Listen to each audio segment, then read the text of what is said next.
freehold, right? Again, right, one of the top myths, right, and perhaps I would say the stickiest myth of them all, right, that freehold developments are the safer bet.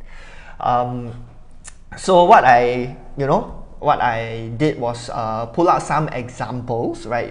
We have already seen the two examples in the previous table with One Dasan and Natura at Hillview having a fair share of losses.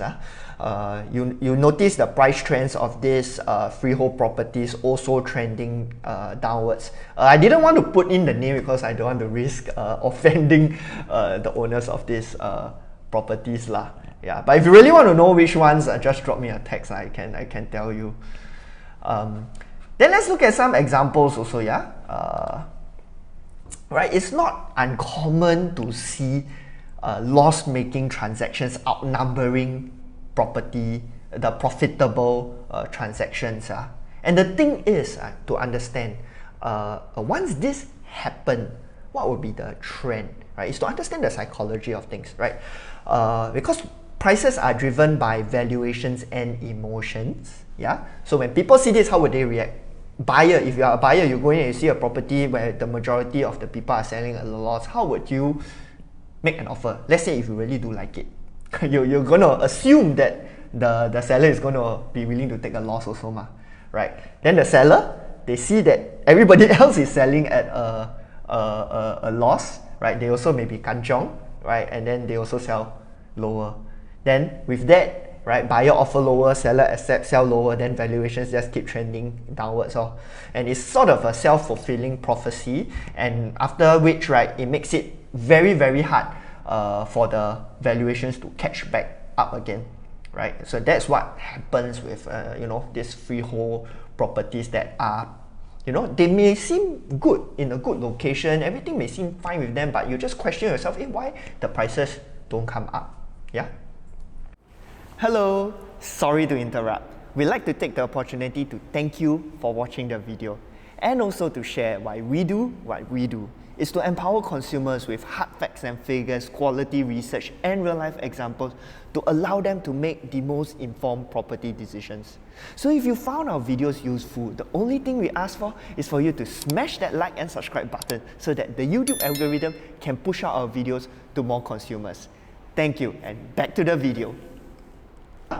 Just like the example I show you, right? Because you get stuck in a freehold property that the prices struggle to come up, regardless of how long you hold, right? You're still gonna take a loss, right? But what is important, right, is that because why freehold, just it being freehold is not good enough, right? There has to be also the type of development, and the layouts are very, very important. Yeah. Why I say this is because there are some freehold developments, as a matter of fact, quite a number of freehold developments that are selling you on the primary basis that they are freehold. Their layouts are not fantastic, their locations are not fantastic. Yeah. So you have to be aware lah. You have to keep your eyes open. Yeah, because some of these freehold developments, you walk inside, the layout really, you will scratch your head on, and then you go into these condos, right? It doesn't even feel like a condo. So maybe you can add a step into your thought process is, how will it be like in the resale market? Who will buy? Our favorite term, visualize who will buy it from you. And a lot of mistakes that people make, right? So once this myth go inside and then gets internalized, then they make that mistake, right? That I want to buy freehold, and they start with that requirement first, freehold, right? And then the rest of it comes after that. But what is the problem with that, right? It's the mismatch in budget and specifications. So you see, the requirement freehold first, then the budget, which is most likely the next most important thing. Then from there, with that two criteria, they start to find.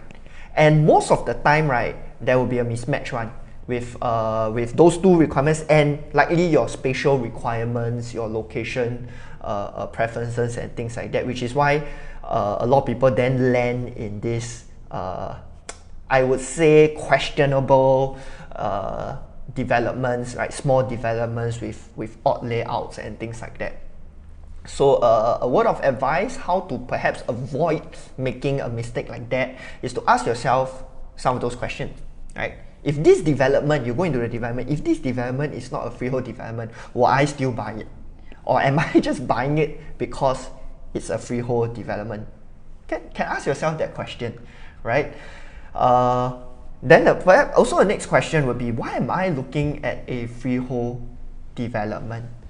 Yeah, because after you understand, after you do your research, right, do your due diligence, you will understand the vast majority of people do not require a freehold property, right? If you're under 30 years old, as a matter of fact, if you're under 40 years old, most of you would not require a freehold property one lah.